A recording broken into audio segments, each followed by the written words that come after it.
한 주간 은혜 가운데 잘 지내셨습니까?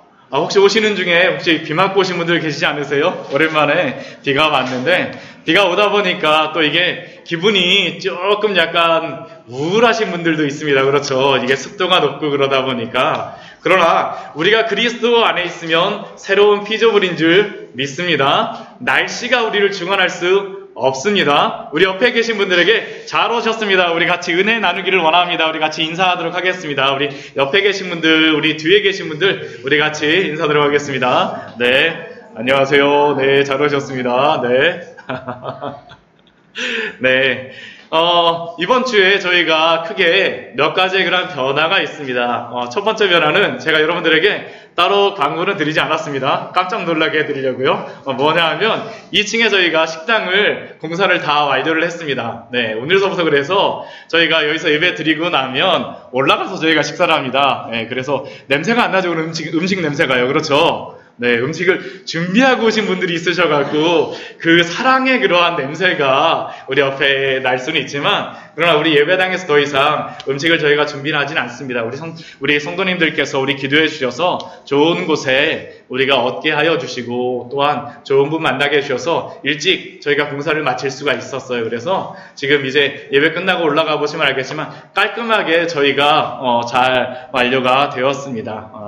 우리 육적인 그러한 양식을 취할 수 있는 공간이 생겼습니다. 또한 그곳에서 저희가 육적인 양식만 취하는 것이 아니고요. 주방으로 사용하는 것뿐만 아니라 교육관으로도 저희들 사용하려고 합니다. 교육관을 통하여서 그래서 오늘서부터 이제 저희가 그 지난주에 광고 드렸던 것처럼 성경 공부를 기초 성경 공부를 시작할 텐데 두 반으로 나눠서 하도록 하겠습니다. 첫 번째는 기초 성경 공부하는 그러한 반이 있고 또 한 반은 우리 설교 말씀을 나누는 그러한 그 성경 공부 이렇게 두 팀으로 이렇게 나눠서 하려고 하는데요. 기초 성경 공부 같은 경우는 지난주에도 말씀드렸던 것처럼 제가 이 광고를 하다 보니까 제가 좀 실수를 한 부분도 있는 것 같아요. 뭐냐 하면 이 성경 말씀 찾는 것부터 한다니까 너무 쉽게 해갖고 너무 나의 수준을 더 낮게 보는 것이 아닌가 그렇게 말씀하시는 분들이 개중에 계시더라고요. 개중에 계셔. 그거 아닙니다. 기초 성경 공부라고 하지만 저희가 물론 처음 교회 나오시는 분들도 있고 그렇기 때문에 차근차근 한다라는 그러한 의미이지 저희가 이 기초 성경 공부를 하게 되면 여러분들이 여태까지 교회 오면서 성경을 66권을 저희가 보면서 이 말씀을 보면서 전체적인 이 맥락이라든가 그 성경 안에서 말씀하는 것이 무엇인가라는 것들을 우리가 잘 모르는 경우가 너무나도 많습니다. 이게 되게 중요한 게 뭐냐면 제가 예전에 그 교회에서 이 땅 한 저녁 때쯤 오신 한 분을 만났어요. 한 분을 만났었는데 그분이 교회 생활을 굉장히 오랫동안 하신 분이었었는데 저한테 같이 말씀을 나누면서 여러 가지 질문하시는데 근데 제가 되게 깜짝 놀랐던 것이 무엇이냐면 신앙생활을 굉장히 오래 하셨었던 분임에도 불구하고 예수님을 믿고 구원을 받는다라는 것이 무엇인지에 대해서 정확하게 잘 모르시더라고요. 이게 우리 안에서도 발견을 할 수가 있습니다. 제가 설교를 좀 길게 하는 편인데 그렇게 설교를 많이 하고 그렇게 해도 사실 이 말씀을 부분 하다 보니까 집중적으로 성경을 어떻게 저희가 말씀의 기본적인 그러한 교리와 핵심을 알지 못하게 되면 이 말씀이 다 파편적으로만 이렇게 왔다 갔다 할 수 있습니다. 그래서 이러한 성경 공부 모임이 굉장히 중요합니다. 그러니까 기본적인 그러한 성경 공부뿐만 아니라 기초적이며 꼭 필요한 그러한 교리들에 대해서 공부하는 것이니까요. 이러한 부분들에 대해서 혹시 사모하시고 부끄럽게 생각하지 마십시오. 다 오셔서 그냥 하셔도 됩니다. 수준에 상관없습니다. 다 오셔서 하시게 되면 차근차근 12주 동안 저희가 할 텐데 그리스도인이 알아야 할 12가지 그러한 교리와 그러한 내용들에 대해서 나눌 거니까요. 여러분들 편안하게 오셔서 성경 공부하셔도 됩니다. 그리고 그것은 제가 나누게 되겠고요. 또한 또 다른 성경 공부는 우리 장로님께서 나누어 주실 겁니다. 장로님께서 나누어 주시는데 뭘 나누어 주시냐 하면 오늘 제가 설교를 듣던 그 말씀을 가지고 또한 예배 후에 나누게 될 것입니다. 많은 교회들이 설교를 가지고 이렇게 나눕니다. 그것을 보통 구역이라던가 어떤 교회는 셀처치라 그래서 또 아니면 뭐 순이라 그래서 이렇게 그룹을 지어서 말씀을 나누는데 그렇게 하는 이유들이 있습니다. 왜냐하면 제가 설교를 하게 되면 굉장히 딱딱하게 되고 또한 말씀의 그러한 것들에 대해서 이해하지 잘 못하는 부분들도 있어요. 그런데 설교하다가 목사님 질문이 있습니다. 이렇게 질문하시는 분 제가 한 번도 못 뵀거든요. 왜 그렇습니까? 설교 시간이기 때문에 그렇습니다. 그러니까 설교가 끝난 다음에 이렇게 여러 가지 나눔을 통하여서 그 말씀을 명확하게 이해하고요. 그리고 또 한 가지는 무엇이냐면 그 말씀을 삶에 적용하는 부분이 필요합니다. 오늘은 기도에 대해서 말씀을 나누게 되어질 텐데 우리 장로님께서 굉장히 이러한 것들을 많이 나누시고요. 또 신학도 공부하셨습니다. 그래서 충분히 이런 것들에 대해서 나누시고 하시기에 부족함이 전혀 없으세요. 그러니까 여러분들 중에 편안하게 말씀 들었던 것들에 대하여서 나눠야 되겠다 그러면 우리 장로님하고 같이 그 설교 말씀을 가지고 나누면 됩니다. 네, 그리고 그 시간을 통하여서 이제 나중에 저희가 지금은 당장 진행을 하지 못하지만 저희가 순이라든가 셀처치라든가 그런 것들을 구역 같은 것들을 저희가 만들려고 생각을 하고 있습니다. 저희가 지금 장로님 이렇게 진행하시는 것을 통하여서 저희가 차근차근 준비해 간다라고 생각하시면서 또한 말씀 나눔을 조금 더 편안하게 하셔야 되겠다라고 생각하시는 분들은 장로님과 같이 이렇게 성경 공부를 하시면 되겠습니다. 그래서 제가 주보도 사면으로 만들었습니다. 예, 주보도 사면으로 만들었어요. 그 앞에하고 이 앞에하고 뒤에는 거의 동일하지만 가운데에 우리 두 면은 오늘 설교 나누는 그러한 말씀과 또한 여러분들 말씀 나누면서 노트 하시는 것들이 필요합니다. 왜냐하면 여러분들이 말씀을 듣고 나서 여러분들의 생각을 적어야지 명확하게 이해할 수 있습니다. 예전 청교도 같은 경우는 전에도 한번 말씀드렸었는데요. 설교를 이렇게 끝나고 나면 그냥 끝나지 않습니다. 꼭 가정에 가서 말씀을 가지고 자녀들하고 한번 반복을 하면서 제대로 말씀을 이해하였는지 꼭 확인을 합니다. 자녀 가정 예배를 이걸 가지고 드렸어요. 주일 예배가 끝나고 나면 그렇기 때문에 여러분들의 생각으로 일단 말씀 노트를 하시고요. 이 말씀 나눔은 제가 오늘 설교를 했던 것들을 중요한 그러한 내용들을 질문 형식으로 다 만들어 놨습니다. 그러니까 여러분들이 설교를 잘 듣게 되시면 크게 문제 없이 말씀 나눔 하실 때에도 풍성하게 아마 나누실 수 있을 거라고 생각이 되어집니다. 그런데 우리가 이렇게 교회에 와서 보통 이렇게 말씀을 나누고 여러 가지 것들을 하는데 우리가 하나님의 그러한 은혜를 받을 때 하나님께서 우리에게 은혜를 주시는 그러한 수단들이 있습니다. 보통 이러한 은혜를 주시는 그러한 수단들을 조금 어려운 말로 다 이야기한다면 은혜의 방편이라고 이야기를 합니다. 은혜의 방법들, 은혜의 방편들. 이러한 은혜를 주시는 하나님의 은혜를 주시는 그러한 방법들, 수단들이 무엇이 있을까요? 우리 생각해 보게 되면 무엇이 있겠습니까? 예배도 있겠고요. 그렇죠? 또 무엇도 있겠습니까? 말씀도 있겠고요. 그렇죠? 또 무엇도 있겠습니까?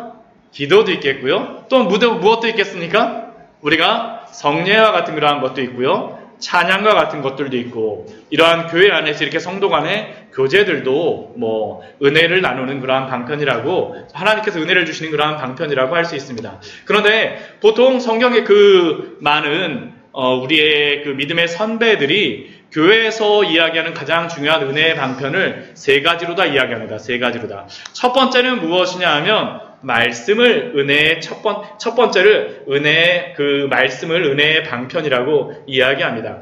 신구약 성경을 통하여서 하나님은 당신의 성도들, 당신의 백성들에게 하나님이 어떠한 분이시는지를 알려주시는 그러한 중요한 수단이 무엇이겠습니까? 말씀입니다. 한번 곰곰이 한번 생각을 해보십시오. 여러분들이 하나님의 말씀 외에 하나님에 대하여서 여러분들이 알 수 있는 것들 또한 예수 그리스도를 통해서 우리가 구원받는 구원의 그러한 내용들을 우리가 알 수 있는 방법이 무엇이 있겠습니까? 뭐 이렇게 말씀드리게 되면 목사님 요즘에 인터넷 유튜브 너무 잘 돼 있어서 유튜브 보면 다 할 수 있어요 말씀하시는 그런 분들이 있을지 모르겠지만, 그러나 유튜브에 나와 있는 그러한 여러 목사님들의 설교와 또 아니면 이렇게 인터넷에서 말씀하는 이러한 성경을 쭉 읽어주는 그러한 것들도 결국엔 무엇입니까? 하나님의 말씀이죠. 말씀. 그러니까 우리가 하나님의 은혜를 알 수 있는 가장 중요한 수단이 무엇이라고요? 하나님의 말씀입니다. 이것이 예전 아담이 타락하기 전에는 그렇지 않았습니다. 예전 아담과 같은 경우에는 어떠냐면 이 세상 모든 만물만 보아도 하나님이 어떤 분이신지를 알 수가 있었어요. 알 수가 있었습니다.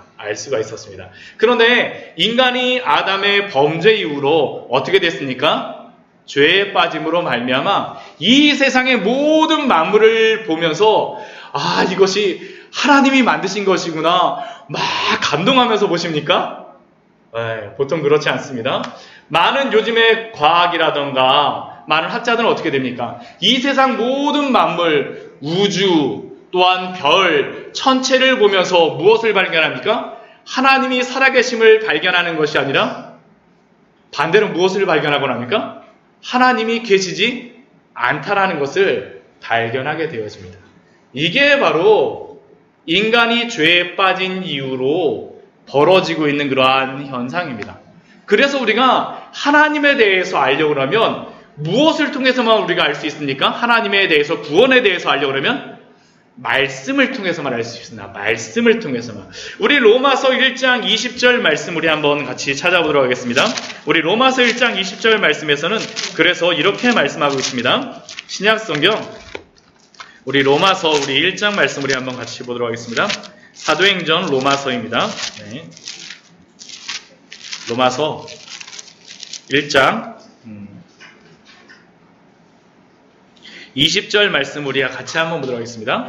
로마서 신약성경 제가 가진 성경으로는 240페이지입니다. 로마서 1장 20절의 말씀입니다. 같이 한번 보겠습니다. 같이 읽겠습니다. 로마서 1장 20절입니다. 제가 가진 성경은 신약성경 240페이지입니다. 같이 읽겠습니다.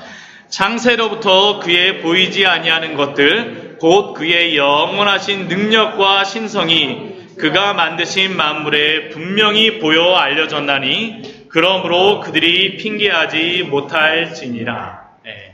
이 모든 만물에 하나님이 만드신 모든 것들이 지금도 분명하게 드러나 있습니다. 그러나 인간이 범죄한 후로는 이것을 보고 하나님을 알 수가 없습니다. 그 뒤에 21절, 22절 말씀을 보면 그것에 대해서 나옵니다. 하나님을 알되 하나님을 영화롭게도 아니하며 감사하지도 아니하고 오히려 그 생각이 허망하여지며 미련한 마음이 어두워졌나니 스스로 지혜 있다 하나 어리석게 되어. 그래서 아까 제가 말씀드린 것처럼 이 우주를 보면서 이 모든 만물을 보면서 하나님을 발견하는 것이 아니라 하나님이 없다라는 것을 증명하고자 너무나도 애쓰는 것입니다.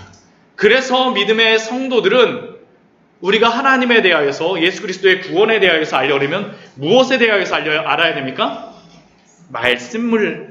성경 말씀을 우리가 알아야 합니다. 그래서 우리가 성경 말씀을 알아야 돼요. 그래서 저희가 오늘서부터 오후에 성경 공부하면 그러니까 꼭 여러분들 참석하셔야 됩니다. 여러분들 꼭 참석하셔야 됩니다. 그런데 이 말씀이라고 하는 것은 하나님이 우리에게 이렇게 내려주시는 그러한 하늘의 그러한 신령한 은혜를 주시는 거라 그러면 반대의 그러한 은혜의 그러한 방편이 있습니다. 반대의 방편. 하나님이 우리에게서 말씀하시는 것이 있다면 우리가 하나님께 말하는 것이 있습니다. 그것이 무엇일까요? 기도입니다. 기도입니다. 이 기도도 하나님의 은혜의 방편입니다. 오늘 기도에 대하여서 전반적인 것들을 여러분들과 나누게 될 터인데요. 이제 다음 주에 주기도문에 대해서 저희가 좀 나누게 되었겠지만 이 하나님의 말씀은 하나님이 우리에게 무엇이라고 말씀하시는지를 알려주는 거라면 기도는 무엇입니까?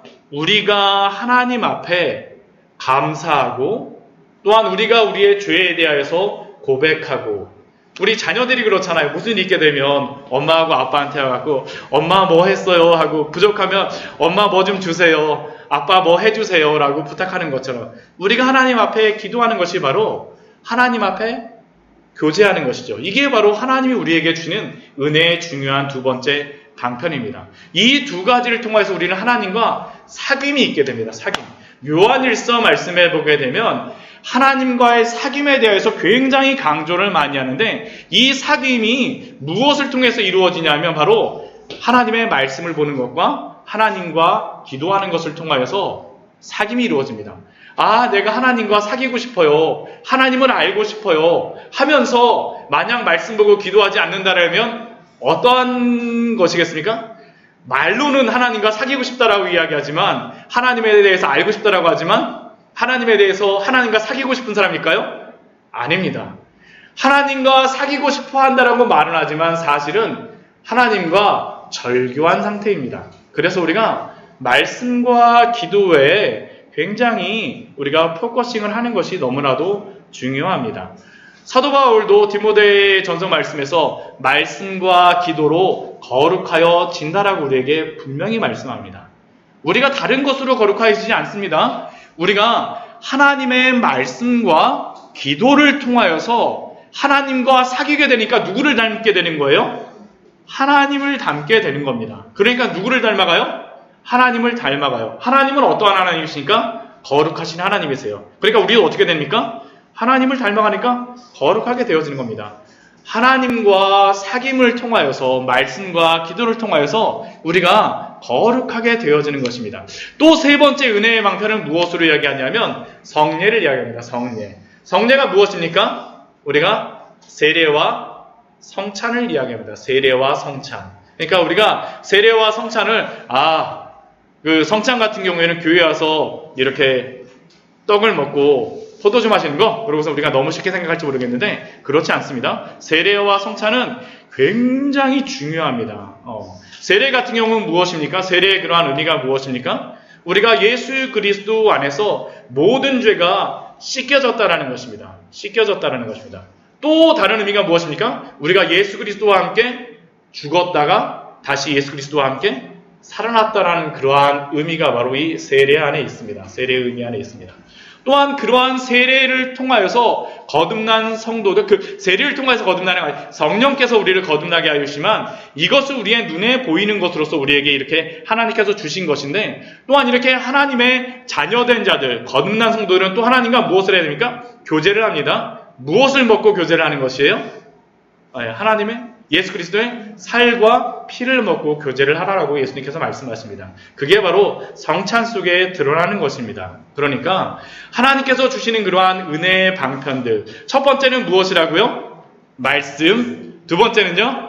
기도. 세 번째는 성례를 이야기합니다. 이 세 가지의 그러한 것들을 통하여서 우리가 하나님이 주시는 그러한 은혜들을 우리가 받아 누릴 수가 있습니다. 물론 우리가 이러한 예배를 통하여서 이 예배 안에 그러한 것들이 다 들어가 있는 것이죠. 또한 개인적으로 우리가 그러한 것들을 하는 것들도 다 이 세 가지 안에 들어가 있는 것입니다.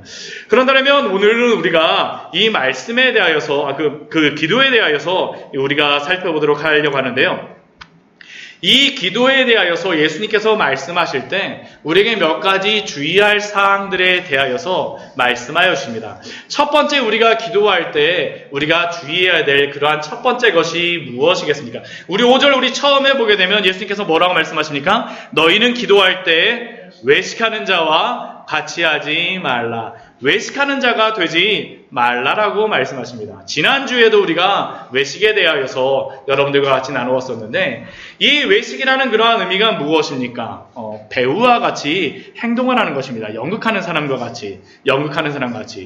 이스라엘 사람들은 하나님 앞에 예배하는 그러한 세 가지를 중요하게 여기는 것들이 저희가 6장에서 그 18절까지 나오는 그러한 내용인데 구제와 이 기도와 금식이라고 할 수 있는데 이 세 가지의 것들을 통하여서 하나님과 그들은 교제한다라고 이야기합니다. 하나님께 예배하는 중요한 것이라고 이야기합니다. 그런데 이 하나님과 교제를 할 때 예수님께서 거기에 대해서 중요한 그러한 주의점을 무엇이라고 말씀하시냐면 외식하는 자와 같이 하지 말라라고 말씀하십니다. 외식하는 자와 같이 하지 말라. 흡사 배우처럼 위선자처럼 이 자리에 와서 예배하지 말라라는 겁니다. 그런데 우리가 신앙생활을 하면서 가장 진실하게 우리가 하나님을 예배하는 그러한 순간이 언제겠습니까? 네, 우리가 기도할 때가 대부분 가장, 우리가 말씀 예배 드릴 때도 우리가 그렇지만 기도할 때가 우리가 하나님 앞에 가장 진실한 모습으로 나아가는 그러한 때입니다. 왜냐하면 이 기도라고 하는 것은 누구와 누구 사이에 하는 겁니까? 하나님과 나 사이에 기도하는 그러한 때이기 때문입니다. 그런데 이 기도할 때에도 어떻게 외식하는 일들이 있을 수가 있겠습니까? 이 외식의 유혹에 빠진다라고 하는 것은 다른 것이 아닙니다. 우리 6장 5절 우리 뒤에 말씀을 보게 되면 그 외식하는 그러한 사람의 모습에 대하여서 이렇게 말씀하시죠. 그들은 사람에게 보이려고 회당과 큰 거리 어귀에 서서 기도하기를 좋아하느니라. 큰 곳에서 이렇게 큰 회당과 큰 거리에 서서 기도하기를 좋아한다는 것은 무엇입니까? 사람에게 보이기를 너무나도 좋아한다는 것이죠. 그런데 이 말을 보면서 저희가 오해하지 말아야 될 것은 공중기도를 예수님께서 하지 말라라고 말씀하시는 것은 아닙니다. 제가 예배 시작하기 전에도 오늘은 제가 무엇을 중심으로 그 기도를 하셨는지 혹시 아십니까? 오늘 주기도문을 중심으로 제가 여러분들과 같이 대표 기도를 하였습니다. 예수님께서 우리에게 알려주셨던 그 주기도문을 가지고 대표 기도를 여러분들과 같이 나누었었는데, 그런데 이 예수님께서는 우리가 이렇게 공중기도하는 것 자체를 하지 말라라고 말씀하시는 것은 아닙니다. 예수님께서도 이러한 공중기도들을 여러 번 하셨습니다. 오병이어 사건 같은 경우에도 보면 예수님께서 오병이어의 사건이 무엇입니까? 떡 5개와 물고기 2마리를 가지고 예수님께서 나눠주실 때 예수님께서 하시는 것이 무엇입니까? 이 모든 것들을 가지고 오라고 하셔서 축사하시고 기도하시고 나누어 주십니다. 여러 사람들 앞에서 공중기도를 하셨던 것이죠. 또한 요한복음 17장 말씀을 보아도 우리 요한복음 17장 말씀을 보면 대제사장적인 그러한 기도라고 이야기를 하는데, 거기에도 보면 예수님께서 여러 제자들 앞에서 예수님께서 기도하시는 그러한 예들을 보여주십니다. 또한 그것뿐만 아니라 우리가 성경 말씀에 보게 되면 역대하 7장 말씀 같은 경우에도 보면 솔로몬이 성전을 다 건축하였을 때에도 그 솔로몬 같은 경우도 모든 사람들 앞에서 그 공중기도를 합니다. 또 모세 같은 경우는 아말렉과의 전쟁 시 어떻게 합니까? 아말렉을 전쟁하라고 여호수아는 보내고 모세는 그 뒤에서 무엇을 하였습니까? 두 손을 딱 들고 기도를 합니다. 그렇죠? 모든 사람이 다 보게 해요. 모든 사람이 다 보게 합니다. 그러니까 결국 성경에서는 이 공중기도 자체를 금지하신 것은 아니라는 겁니다. 그렇다면 회당과 큰 거리 어귀에서 기도하는 것이 왜 문제가 되어지겠습니까? 그 문제가 무엇입니까? 그 순간, 기도의 순간 누구에게 드려야 되는 겁니까? 하나님께 드려야 되는데 누구에게 보이려고 하는 것입니까? 사람에게 보이려고 하기 때문에 이것이 문제가 되는 것입니다. 사람에게 보이려고. 그러한 좋은 예가 있죠. 우리 누가복음 18장 말씀에 보게 되면 이러한 기도의 그러한 모습이 나와 있습니다. 제가 앞에 찾아놓긴 했는데요. 우리 누가복음 우리 잘 안 보이시는 분들도 있으니까 우리 누가복음 18장 말씀 우리 같이 한번 보도록 하겠습니다. 누가복음 18장 말씀입니다. 우리 전에도 한번 보긴 했었지만 우리 누가복음 18장 말씀에 보게 되면 바리새인과 세리의 그러한 기도의 그러한 모습에 대하여서 예수님께서 비유로다 말씀하십니다. 우리 누가복음 우리 18장 우리 10절과 우리 11절 말씀을 보게 되면 이렇게 나와 있습니다. 우리 누가복음 우리 18장 우리 10절과 12절 말씀 같이 한번 읽어보도록 하겠습니다. 같이 읽겠습니다. 두 사람이 기도하러 성전에 올라가니 하나는 바리새인이요 하나는 세리라. 바리새인은 서서 따로 기도하여 이르되 하나님이여 나는 다른 사람들 곧 토색, 불의, 간음을 하는 자들과 같지 아니하고 이 세리와도 같지 아니함을 감사하나이다. 지금 이 11절에서 기도하고 있는 이 사람은 누구입니까? 바리새인이죠. 근데 이 바리새인은 어디서 기도하고 있습니까? 서서 따로 기도한다라고 합니다. 왜 서서 따로 기도할까요? 다른 사람들에게 잘 보이려고. 아마 이 사람은 지난주에 저희가 말씀 나눈 것처럼 경문을 이렇게 뭐 끈 같은 것들 넓게 하고, 또 옆에 그러한 줄을 613개의 그 매듭을 더 길게 만들고, 아마 모든 사람이 보이는 데서 기도를 했을 것입니다. 특히 이 세리와 딱 떨어져서 따로 떨어져서 기도합니다. 뭐라고 기도합니까? 하나님이여, 나는 다른 사람이라고 하지만 손은 이렇게 하면서 어떻게 할까요? 옆에 세리가 있으면 요 사람이겠죠. 요 사람 같이 토색하지 않았습니다. 남의 것 뺏지 않았어요. 불의하지 않았습니다. 의롭지 않은 것들 제가 가지지 않았어요. 전 이 사람과 같이 간음도행하지 않았습니다. 전 하나님 앞에서 너무나도 정직하고 너무나도 하나님을 잘 섬기는 사람입니다. 하나님 저를 보아주세요. 하지만 그는 누가 보기를 원하였던 것입니까? 사람들이. 이 세리와도 같지 아니함을 감사하나이다. 사람들과 비교하고 있죠. 이게 바로 세리의 기도였습니다. 그런데 이 세리가 기도하는 그 비유에 대해서 예수님이 말씀하신 것이 무엇이냐면 18장 9절 말씀에 보면 이 세리를 어떠한 사람이라고 이야기하냐면 자기를 의롭다고 믿고 다른 사람을 멸시하는 자들에게 이 비유로 말씀하시되. 왜 이렇게 하겠습니까? 자기를 의롭다고 믿기 때문입니다. 하나님께는 그냥 자랑하는 것이고 다른 사람들에게도 보아주기를 원하는 것입니다. 내가 이 정도라는 것을 보아주기를 원하는 것이죠. 이게 바로 바리새인의 그러한 기도였습니다. 그런데 사실 이러한 기도, 이러한 모습은 우리들에게도 순간순간 벌어지는 그러한 모습입니다. 제가 예전 대학 시절에 되게 인상 깊게 좋아했던 그런 목사님이 있었습니다. 근데 그 목사님이 이 책을 이렇게 써놓으셨었는데 제가 목사가 되어야 되겠다고 생각하면서 신학서적들을 막 읽고 그러면서 그 목사님이 써놓은 그 책 내용 중에 무엇이었었냐면 그 목사님이 교회가 부흥하셨던 그러한 내용을 적어놓으셨더라고요. 근데 어떤 때에 부흥을 했냐면 기도할 때 부흥이 되었더라고요. 얘기입니다. 근데 어떤 때 기도할 때 부흥이 되어졌냐면 어느 날 그분이 교회에 이렇게 청빙을 오시고 나서 어떻게 교회를 세워야 될지, 어떻게 교회를 이루어야 될지 잘 몰라서 앞에서 너무나도 간절하게 눈물을 흘리시면서 계속 기도를 하셨대요. 그런데 어느 순간 어떠한 성도님이 오시더니만 기도하는 그 모습, 간절하게 기도하는 모습을 보고 나서 그게 소문이 나버린 거예요. 그러니까 그 목사님이 그때 항상 와서 그때 기도하니까 어느 순간 보니까 교회에 기도하는 성도들이 그렇게 많아졌더랍니다. 그러면서 교회가 부흥하게 됐대요. 그러면서 제가 그 말씀을 읽고 나서 제가 어떤 생각을 했겠습니까? 나도 나중에 개척을 하면 성도님들이 볼 때까지 기도해야 되겠다. 그 마음이 제 마음속에 막 들어오더라고요. 어떻게 보면 저도 저의 마음속에 이러한 비슷한 그러한 마음이 있었던 것입니다. 바리새인들과 같이 누가 내 기도를 도와줬으면.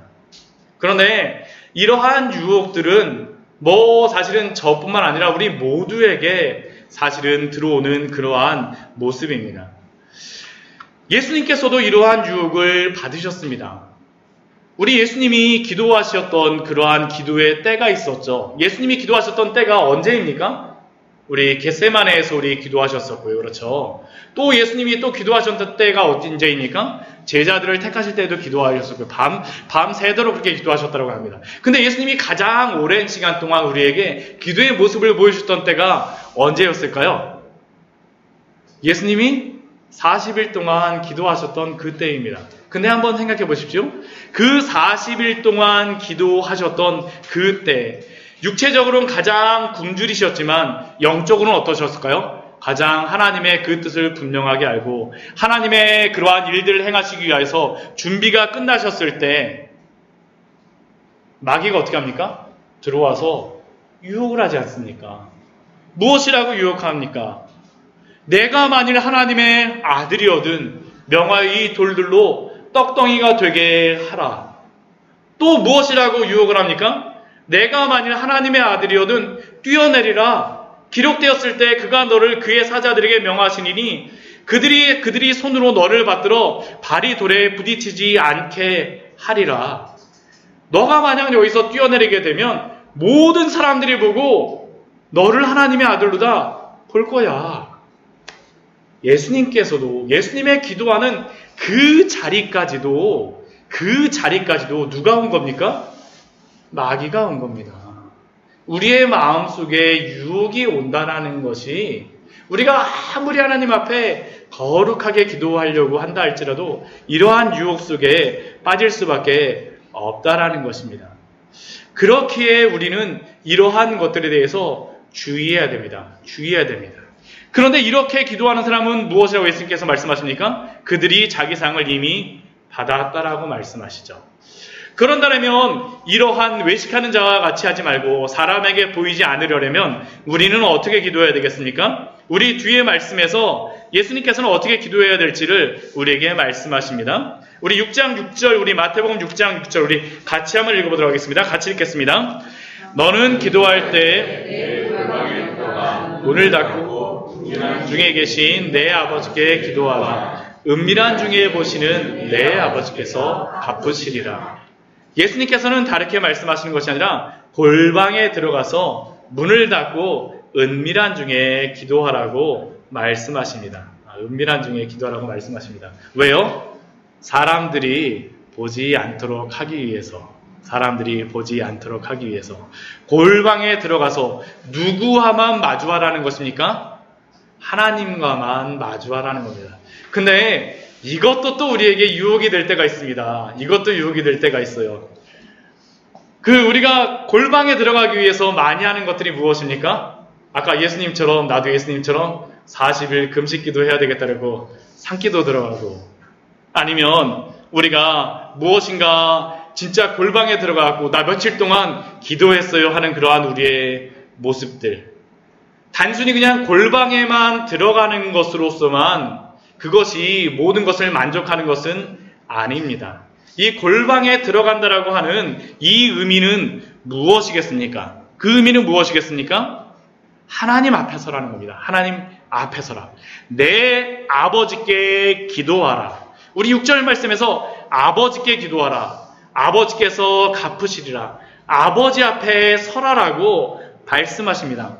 이것은 우리가 대표 기도할 때에도 동일하고, 공중 기도할 때에도 동일하고, 골방에 들어갈 때에도 동일하고, 항상 동일합니다. 우리가 누구 앞에서 기도해야 되는 겁니까? 하나님 아버지 앞에서 기도해야 됩니다. 왜 그렇습니까? 우리의 의를 드러내는 기도, 나의 자랑이 되는 기도가 아니라 하나님의 그러한 은혜를 누리는 그러한 기도가 우리에게 필요하기 때문입니다.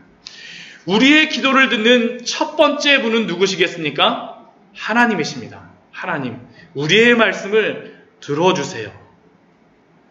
아무리 사람이 없다 할지라도, 아무도 없는 곳이라 할지라도, 그곳에서도, 그 은밀한 곳에서도 하나님은 우리의 기도를 들어주십니다. 우리가 아무리 그래서 크게 기도한다 할지라도, 저 같은 경우 목소리가 크죠? 제 목소리가 굉장히 큽니다. 마이크 필요 없어요, 웬만한 곳에. 제 목소리가 이렇게 큰데, 이렇게 제가 아무리 크게 기도를 주여 한다고 하나님이 더 잘 들어주실까요? 아닙니다. 하나님이 귀가 막히신 것도 아니고요. 하나님은 우리의 기도를 들어주십니다. 우리가 은밀한 곳에서. 여러분들이 어디에서 무엇을 기도한다 할지라도 우리의 기도를 들어주시겠다는 겁니다. 우리의 목소리의 크기와 상관없이. 우리가 때로는 기도를 너무 잘하려고 너무 애쓸 때도 있어요. 교회 오시게 되면 이런 분들이 있습니다. 목사님, 저는 기도하는 방법을 잘 몰라서요. 기도를 잘 못하겠어요. 기도하다가 다른 분 옆에서 막 기도하시게 되면 저분은 어떻게 저렇게 잘 기도할까요? 막 그렇게 궁금해하시고, 저는 그래서 기도 잘하게 되면 그때 가서 기도하려고요. 네. 그런데 하나님은 이 은밀한 기도라고 말씀하시는 이 의미 속에는 우리의 기도의 그러한 얼마나 우리가 아름답게 하는지, 우리가 얼마나 국문학적으로, 우리가 언어적으로 얼마나 아름답게 하는지 그것을 가지고 판단하시겠다라는 것이 아닙니다. 하나님은 우리의 기도를 들어주십니다. 하나님은 우리의 기도를 들어주세요. 하나님이 우리의 기도를 들어주십니다. 우리의 기도를 갚아주세요. 그렇기 때문에 기도하는 성도들은 항상 어때야 되냐면 인내하며 기도해야 됩니다. 인내하며 기도해야 돼요. 인내하며 기도해야 됩니다. 우리 누가복음 18장 말씀을 보았었는데요. 우리 누가복음 18장 같은 경우에는 기도의 그러한 비유를 예수님께서 거기서 두 가지를 말씀을 하십니다. 누가복음 18장 말씀을 보게 되면 아까 누가복음 18장 우리 그 9절 말씀서부터 보았었는데 우리 누가복음 18장 우리 1절 말씀서부터 보게 되면 또 다른 기도의 그러한 비유를 말씀하여 주고 계십니다. 우리 누가복음 18장 우리 1절서부터 우리 8절까지의 말씀에 보게 되면 이 기도에 대하여서 이 말씀하시는 예수님의 그러한 또 다른 은혜를 주시는 그러한 내용이 있습니다. 그것이 무엇입니까? 우리 누가복음 18장 우리 신약성경 128페이지인데 우리 앞에도 우리 있습니다. 우리 1절 말씀을 보면 무엇이라고 예수님께서 말씀하십니까? 예수께서 그들에게 항상 기도하고 낙심하지 말아야 할 것을 비유로 말씀하여 기도할 때 낙심하지 말고 항상 기도하라고 예수님께서 우리에게 말씀하시는 겁니다. 여기에 대해서 그 중간에 나오는 그런 비유의 것이 무엇이냐 하면 하나님을 두려워하지 않는 재판관에 대해서 이야기하는데 근데 이 재판관이 그 어떠한 과부가 갖고 계속 내 소원을 풀어주세요. 내 소원을 풀어주세요. 막 하다 보니까 어떻게 됩니까? 그 소원을 들어주게 되어집니다. 그러면서 예수님께서 말씀하셨던 것이 무엇이냐면 우리 18장 우리 7절 8절 말씀을 보면 하물며 하나님께서 그 밤낮 부르짖는 택하는 자들의 원한을 풀어주지 아니하시겠느냐? 그들에게 오래 참으시겠느냐?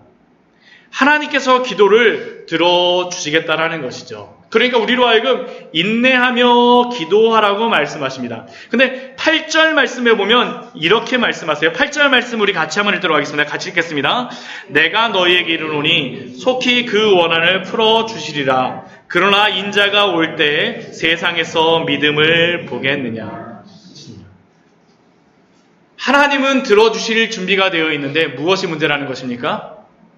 너희가 끝까지 기도할 수가 있겠느냐라고 말씀하여 주시죠. 그러니까 우리가 기도할 때 필요한 것이 무엇이겠습니까?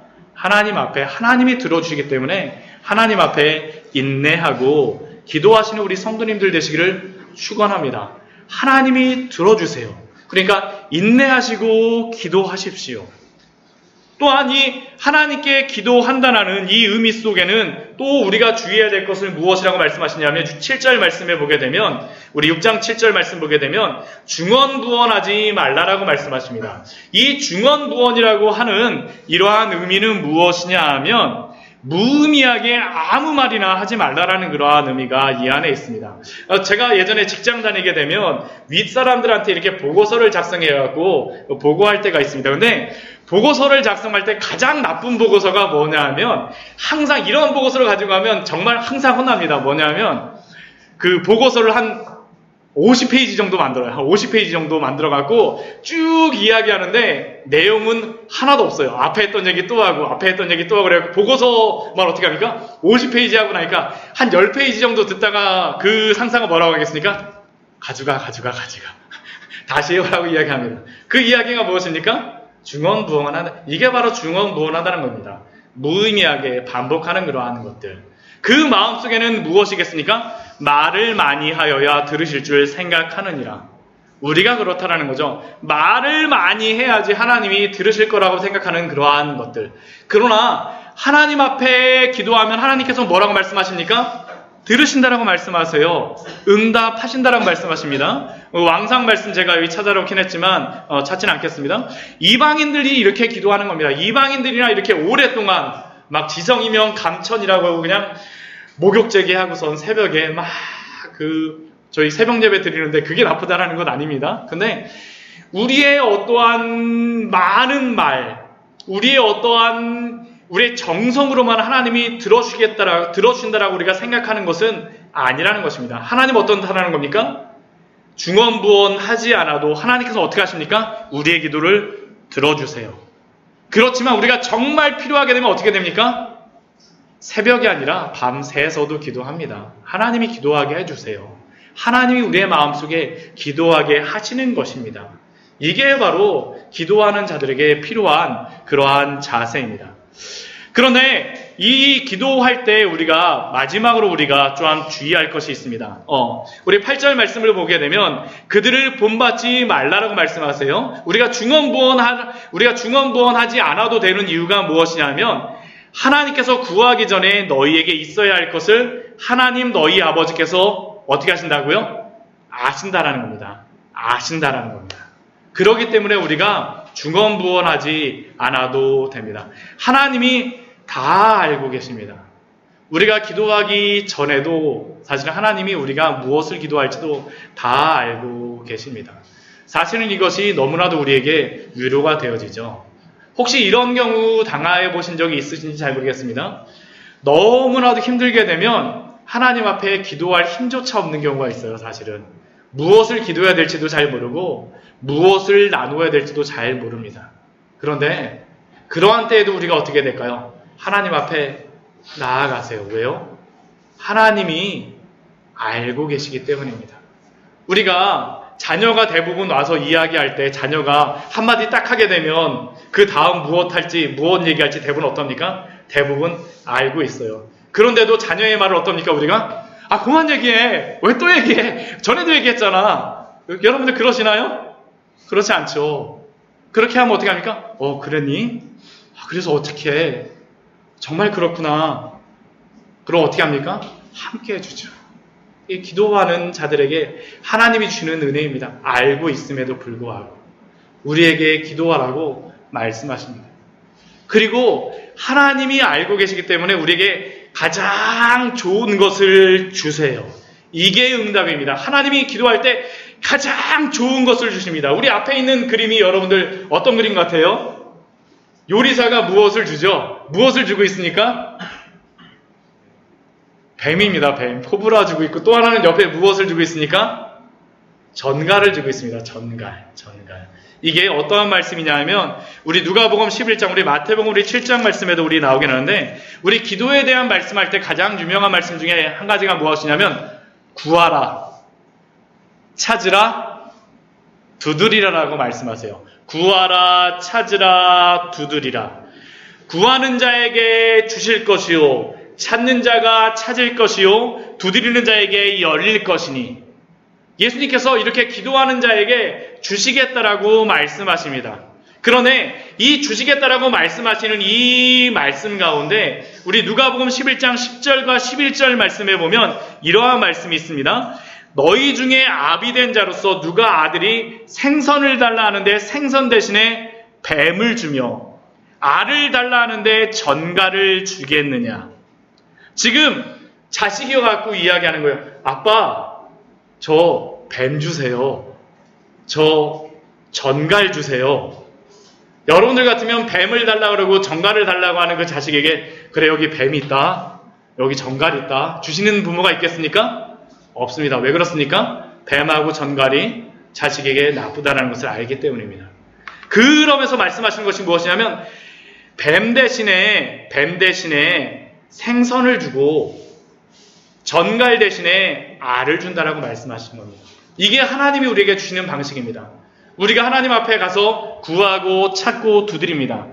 그런데 구하고 찾고 두드리는데 때로는 어떻다라는 것이에요. 우리가 우리의 눈에 좋게 보이는 그러한 것이 사실은 무엇이라는 겁니까?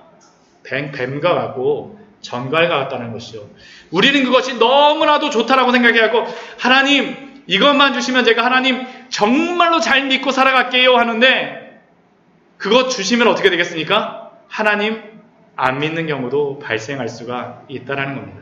가장 좋은 것으로 주시겠다는 것이 바로 하나님의 뜻입니다. 이게 바로 8절 말씀에서 말씀하시는 것이죠. 우리 8절 말씀 같이 한번 읽어볼까요? 그러므로 그들에게 본받지 말라. 구하기 전에 너희에게 있어야 할 것을 하나님 너희 아버지께서 아시느니라. 하나님이 다 아시기 때문에 가장 좋은 것을 주실 줄 믿습니다. 여러분들에게 지금 가장 필요한 것이 무엇입니까? 한번 생각을 한번 해보십시오. 여러분들에게 지금 기도 제목이 무엇입니까? 그것에 대해서 여러분들 기도하고 계십니까? 만약 여러분들이 기도하지 않는다라고 하면 하나님과 지금 절교한 상태입니다. 하나님께 기도하십시오. 하나님이 여러분들에게 가장 필요한 것들에 대해서 기도하십시오. 하나님이 반드시 들어주시고 반드시 응답하십니다. 왜요? 하나님이 우리의 아버지가 되어주시기 때문이에요.